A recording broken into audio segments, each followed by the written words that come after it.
to accomplish this goal. Okay. And then finally, they have to feel safe.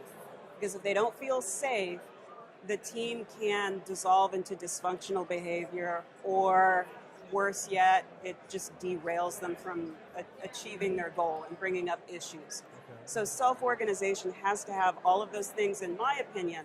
In our talk, the paper that we handed out for folks, which you can download from the website, We the will add Agile a Alliance. link to this. Oh no, well, if you're members. Yo, if you're not members, then I can give you a copy for leading Agile. Okay, so we'll add that in later. And the very first page is about a dozen different definitions from different people about what a self-organizing team is. Yeah. Because to your point, people come in with different ideas about what it is. So we've just cited several, and I've just given you mine. What do you think? So I think what's important about what you're saying, thought this in the room today, and I'm thinking it again as I'm listening to you talk, is that this is a recipe for self-organization. These are the things that need to be provided to the team for them to self-organize. I think I've seen a lot of people get wrapped around the axle on defining self-organization. Yeah. But self-organization is something that humans naturally do, given the right circumstances. Okay. I would say kids naturally do it. Adults in the workforce have been taught not to do it. They don't do it. They have a lot of unlearning. Maybe they just need permission. Okay. Which is different And than safety. unlearning, right?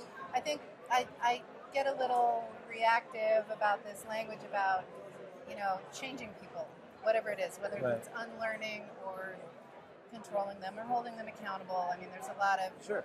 language that happens in the workplace. That create barriers. Right. Blockage. And in my experience, if you can get real trust with people, that's based on real mutual respect, Okay. and leaning in and taking the time to get to understand what your team is about and who they are as individuals, and if you throw this recipe at them, it happens. Okay. With the exception of some personality disorder you've got in the room or something like that. But if you're talking about 90% of the population, people will just do it. I have been to many organizations where an executive, hearing your first part, would say, all right, look, you're a team. Here's your goal. Here's your date. And you're going to be safe as long as you hit the goal by the date. You tell them Right? you're Tell safe. them that they're safe. Yeah, Right. there's And your they're first not problem. safe. Yeah. But that goes back to the trust thing. And in an environment like that, if I'm a manager, how do I even have a capacity to create trust? Because if the whole thing is based on accountability, meaning you do this or you're fired, how do you start to foster trust? I mean, maybe that's too big of a question, but are there any suggestions for how to start? By becoming trustworthy. I mean, I Well, don't no, need that's to be a big part of it. right. There's a lot of good literature out there on how to build trust, Speed of trust. and Really big sense of it. but I think it's a little more primal than that. I think Okay. if you show up and you are fundamentally a trustworthy person with your team, meaning you're not talking about them behind their back. You're actually coming to them and having an honest conversation if something's happening that's not working. Okay. You can take a failure bow. Take a failure bow. Yeah, being vulnerable and silly is a huge way to create trust. And I watched people in the room, Michelle's up there going woo about taking failure bows, and I'm watching them mimic her behavior instantly. Strangers mimicking her behavior instantly. I mean, people are hungry to be trusted. Yeah. And so you offer it up, and at the risk of sounding really cheesy, magic happens. You think that you just said they're hungry to be trusted, and yes, and the jaded part of my brain is thinking and afraid to trust at the same time. Yes. And But you can't have one without the other, right? I think. Okay, Yes, I don't know. this You is can getting very tell me I'm philosophical. full of crap. Well, safety doesn't mean a lack of danger. Okay. All right? Right. So when we want people to feel safe, because that leads to vulnerability, which leads to more open sharing and honesty, which leads eventually to trust, right? So in our workshop, we were hopefully trying to help people as facilitators see different things that they could do to establish that safe environment. And when we talk about safe, we mean safe to say, I don't understand, or I need help, safe to fail, the failure Or I don't bound, want to do that. safe to share and be open and honest. Um, and getting there, if you don't have a work culture that supports Yeah. that, then it's not going to happen overnight. It's going to take some time. Okay. And that's if it ever happens, Right. because sometimes the cultural barriers It's too strong. can be too strong. If people feel that whatever they say is going to lead to them getting fired or laid off, they really need to see a failure happen with no one getting fired or fired or laid off before they say, "Oh, okay, this happened and no one got fired. Maybe it's okay." And then they start to come out of their shell a little. But it takes time. It doesn't Do you happen think that overnight. they also have to acknowledge that maybe I'm in an environment where I don't have all the safety I need to, whatever, but acknowledge that I am choosing to work here. It's my choice to be here. It's my choice to be in this environment. If I want it to change and I'm going to stick it out, I have to extend myself maybe first. Is that, Yes, I mean it depends on the individual person though, and for some people it's just simply scary to extend themselves in that way, or maybe they have a mortgage they have to pay, or they're locked into this particular job in some way. Um, so I hesitate to make it a problem that someone's not extending themselves in an unsafe environment, which is kind of a corollary to everybody's hungry for it. But I think it's a big ask to ask someone to step up. I was You going can more after encourage the it. thing where people are feeling victimized by working in an environment where they don't have the sense of safety, without acknowledging that they may have a mortgage or whatever, but they're still the person showing up. They play a part of it. Yeah. What about, I know you talked about listening stuff in your session. Can you elaborate on that a little bit more? So we hit on the standard things: reflective listening, or asking questions for clarification. Body language. Body language. And so it's, of course, a core facilitation skill and a team skill. So what about the body language? Is it mirroring, or is it just being aware of it? We didn't talk about that, but that's... We didn't do it specifically. We just had an exercise where we said, take a minute, pair off, and one person speak about something they're passionate about, and the other person needed to make it really obvious and clear that they were totally uninterested. So feel free to express yourself however that comes out. And then we did another exercise where we said, now really care about what they're saying and see how that changes.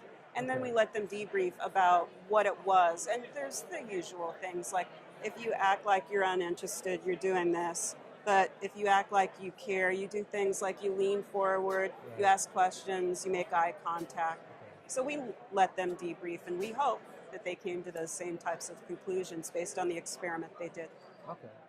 Are there other tools that you guys presented to them? I mean, I know that was one of the big takeaways. Well, I had the opportunity to talk about my absolute favorite one for dealing with pontificators, and I believe credit needs to go to Jean Tobacco for this and Collaboration Explained. But it's something I picked up very early in my career and have used ever since to great effect. It's very simple. If someone is pontificating or taking over a meeting, you can use your body to break the eye contact that they have that in part is keeping them talking. So they're talking, the whole room is looking at them, and that's a feedback loop. So depending on how the room is formed, you can maybe step in between them, but it's actually especially effective if everybody's sitting at a table to walk behind them and stand behind their chair. With your head above their head, everybody breaks eye contact with them and looks at you. And they're forced to take a break, essentially, because they know that something has happened that they may not be aware of. And then you can insert a question, asking them to summarize or redirecting to someone else. You probably do this with like a team member, but not like the president of your company. It would depend on the day. Okay. I guess I'm a little shameless, but Well, but so that's important though. I think that when you practice these techniques, you get to a point where you can probably find a way to get up from the table and do that without being like, well, yes, that's presuming I'm already standing. It would need to be a Okay. very soft delivery of this. not just like get up and No, right? Yeah, no. Grab the back of their chair, shake it a Stand little there bit. and go No. like- That'd probably be what I would do. Yeah. Yeah. No, it has to be extremely soft, or it Okay. becomes rude. Yeah. But if you're just playing around with body language and where people are looking in the room, just so you can get a breath, Okay. so you can insert a question, then it's very delicate. And if you do it with a big smile on your face, then all the better. Okay. So since you brought that up, I want to ask you a question. One of the things that I used to do in meetings, that became like a thing for me, related to body language, was I would study the different people's body language and their communication patterns, and I would rearrange where they sat, so that if somebody was, we had one guy who was sort of like to steeple his fingers and look down at everyone, and I'd always put him in the middle of the table, and I'd put the really aggressive person next to somebody else who could diffuse them. And did you ever? Did you have like little nameplates? I would walk into their seat. You would walk them to their seat. Oh, and I bet that felt very kind while you were doing it. It's like, I'm Nobody- so glad to see you. I've saved this seat right Nobody- here for no, you. I Did would you just push in their leave it chairs for them? No, after but they- nobody ever asked about it. But, Yeah. Wow. I mean, That's so awesome, Dave. creating safety for myself. Yeah, there you Um, go. I mean, if you, but I'm amazed Yes, you were it- able to choreograph that. I'm gonna have to try. I this know. now. I want to try it's that really now. fun. But and there was another broken window shade, so the one guy would sit him facing the sun every time. So and put somebody who scared him across from him, so he couldn't do anything. But that's not. I mean, that's more manipulative. But Well, it reminds me of the containers research by what was her name? Oh Yang. Mike Cohn does a presentation on it. Sorry. Anyway, just playing around with the boundaries and containers on a team to see how they evolve within a different environment.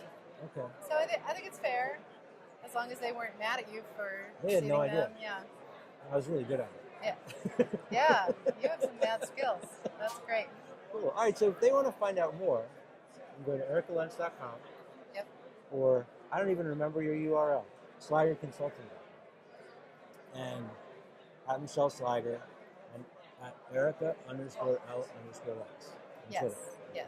And Sorry, we're it's so going to give you The that paper. notes, Okay. so you can put that on your leading Agile site wherever you like Cool. to correspond with this, and people can download it from there. All right. Thank you both for being here. Yeah, thank you Nice for having meeting you. us. Nice to meet you. A Thank you for pleasure coming, as Michele. always. Thank you. Appreciate it. All right, that's it. So Bye. we'll be back very soon with another interview. Keep watching all week. So if you can't be at the Agile conference, we're going to try to give you a sense of what's going on with the folks that are here. Thanks.